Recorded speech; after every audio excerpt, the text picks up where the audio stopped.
First of all, Mr. Chairman, I want to agree with you on what you just said about the Justice Department not coming to this hearing.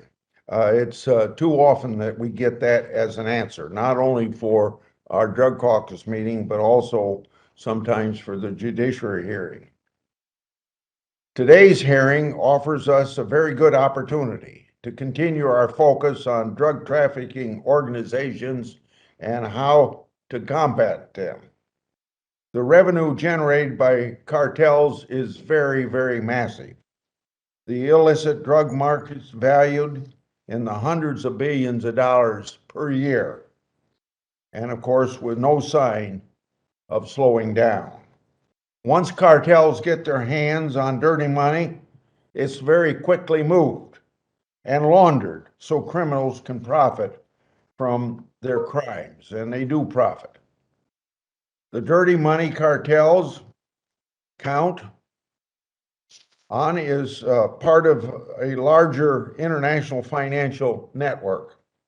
Cartels are known to be partners with professional money laundering organizations, including those based in China, to execute and profit from their criminal schemes.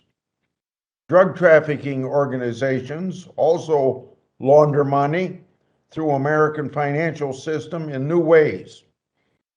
E-commerce, cryptocurrency, convoluted shell companies.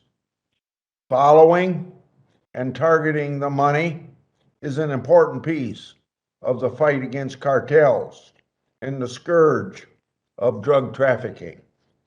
But we can't minimize the importance of drug enforcement and stopping the supply of drugs into our country.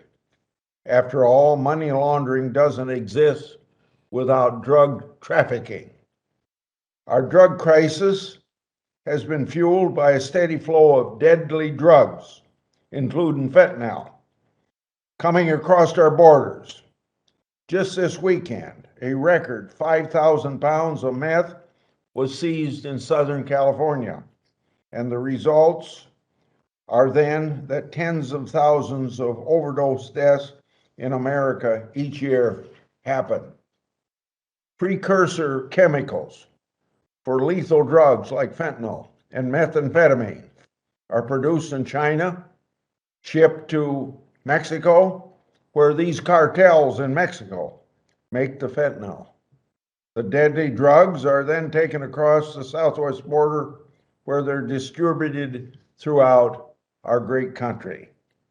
This triangle of deaths among China, Mexico, and the United States show that organized drug traffickers don't respect or stop at international borders,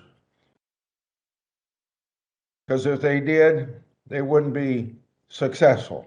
So we find them pushing their deadly trades. Dirty drug money also motivates and empowers cartels to commit crimes that is and are more violent and spreads corruption. Drug trafficking organizations use dirty money to buy aerial drones so that they can fly deadly drugs across our border, which is why I introduced the bipartisan Drone Act of 2022 to combat this new threat, which our colleague Senator Hassan co-sponsors. It's clear that we need more tools to fight sophisticated transnational criminal organizations. We can do this by modernizing and strengthening our laws to beef up our drug enforcement and money laundering tools. Earlier this year, I reintroduced a piece of legislation I entitled Combating Money Laundering, Terrorist Financing, and Counterfeiting Act. I'm glad to say that Senator Whitehouse is my Democratic lead sponsor and that Senator Cornyn is an original co-sponsor. This legislation will improve law enforcement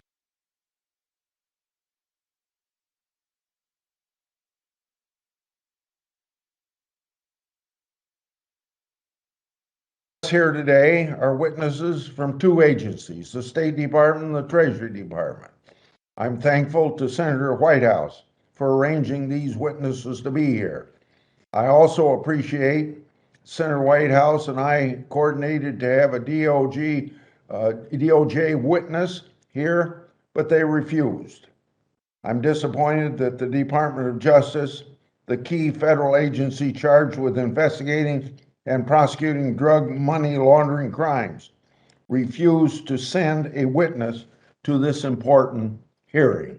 Thank you to our witnesses. Thank you to Chairman Whitehouse for this hearing. I look forward to the testimony and opportunity to ask questions.